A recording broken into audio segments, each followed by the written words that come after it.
কেউ তোমরা কেচ্ছে আছো মাঝি টিমের খেলাটা কেমন উপভোগ করছো তোমরা? খুবই দারুণ চমক দেখাইছে আমাদের। যে নিজেদের ঘরের মাটিতে, তাও সিলেটে বিশ্বকাপ জয়ী আয়ারল্যান্ডের সাথে আমাদের প্রথম ম্যাচ হার। তাও ৩৯ রানে। মানে খুবই একটা অবাক লাগে যে নিজেদের ঘরের মাটিতে যে কিনা আয়ারল্যান্ড অন্যান্য দলের সাথে হাইরে বাংলাদেশের সাথে সর্বোচ্চ রান হয়েছে ১৮৩ রান, যেটা কিনা ৪ উইকেটে। তাদের ৬টা প্লেয়ার নামছে, ৬টা প্লেয়ারে রান করছে। তাদের টার্গেট ৬৯ রান করছে। আর প্রতিটা কেউ লইছে ২২ রান, কেউ লইছে ২০ রান।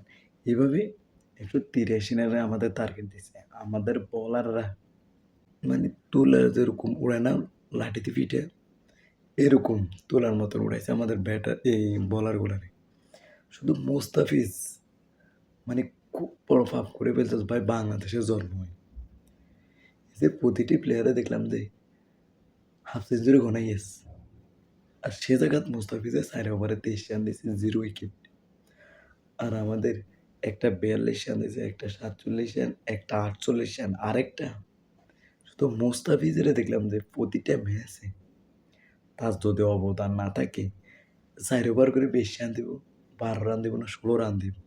মানে ২০-২৫-এর ভিতরে থাকে। আর আমাদের অন্যান্য বোলারগুলো বলেন, রিশাদ হোসাইন বলেন, মেহেদী মিরাজ বলেন, যেটাই বলেন, সবগুলা আপনার ৪০-এর উপর ছাড়ে চলে যাবে। তানজিদ সাকিবও কালকে পেয়েছে, মানে একটা ব্যাকে পাইছি, কিন্তু ৪০-এর উপর সবার রান চলে গেছে। ব্যাটের দিকে ব্যাটিংয়ে আসেন। ব্যাটিংয়ে আসার পর আমাদের তানজিদ তামিম ২ বলে ১ রান হলো প্যাকেট হয়ে গেছে। তৃতীয় আমাদের লিটন কুমার দাস, মানে যেটা আমাদের কিনা ক্যাপ্টেন, ৩ বলে প্যাকেট। এরপরে লাগবে পারভেজ ইমন, ৬ বলে ৫ রান করি। উনি তাড়াতাড়ি আমরা গরম ভাত ঠান্ডা হয়ে যেতেছে, গরম ভাতের প্লেটটা নিভার লাই তাড়াতাড়ি চলে গেছে। এরপরে হলো সাইফ হাসান। সাইফ হাসান কয়েকদিন আগে ফর্ম খুব ভালো ছিল, সবার মুখে মুখে ছিল। ওরে বাবারে, এখন শুধু ডাক মারতে আছে একের পরে। কোনোদিন ১২ রান লাগ, কোনোদিন ২০ রান লাগ, কোনোদিন এইভাবে যাইতে আছে। এই তহিদ হৃদয় আরেক যোদ্ধা, মানে দাঁড়াইছে। এই যোদ্ধা যদি না দাঁড়াইতো, মান সম্মান সব আমাদের ঢুকে যেত। আর ছাগল বাবার কথা কি বলবো? ছাগল বাবা ওইভাবে ছাগলের পাতা ছাবানি দেয়। মানে যে ছক্কা মারছে, আমি কইছি যা, এটা স্টারে বল হাজিয়ে গেছে। ওরে বাবারে, ছাগল বাবা ক্যাচ উড়ে দিচ্ছে। মানে তাড়াতাড়ি কীভাবে হাতে সিঙ্গেম চাপাবো না ছাগল পাতা চাপাবো, এতে নিজেই কুলফা আম পাতা চাপাবো না ব্যাটিং করবো, মানে এইগুলো শুধু মাথার ভিতরে চকর পকর করে আর সে আউট হয়ে যায়। মানে প্রতিটি বল দেখলাম কিনা যে একটা হোয়াইটের বল, যেখানে প্রায় ১ হাত বাইরে, এতে অফের বলটা আনি লেগ সাইডে করে। মানে কেমন ব্যাট আমাদের এখন ব্যাটার কোচ হয়েছে আশরাফুল ইসলাম।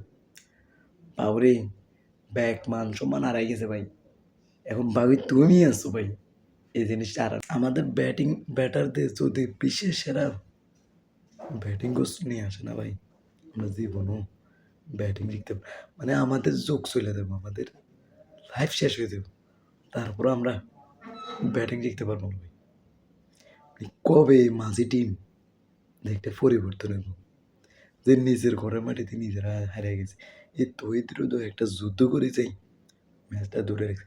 কেউ যে সঙ্গ দিব, কেউ যে ম্যাচটা তার সাথে টিকে রাখবো। ওরে বাবারে, যেভাবে উড়িয়ার নামে, যেভাবে উড়িয়া ওই নৌকার মাঝে যেভাবে প্যাসেঞ্জার উড়াইয়ার নামায়, আমাদের ক্রিকেট টিমও সেম কন্ডিশনে গেছে, শুধু উড়াইয়ার নামায়।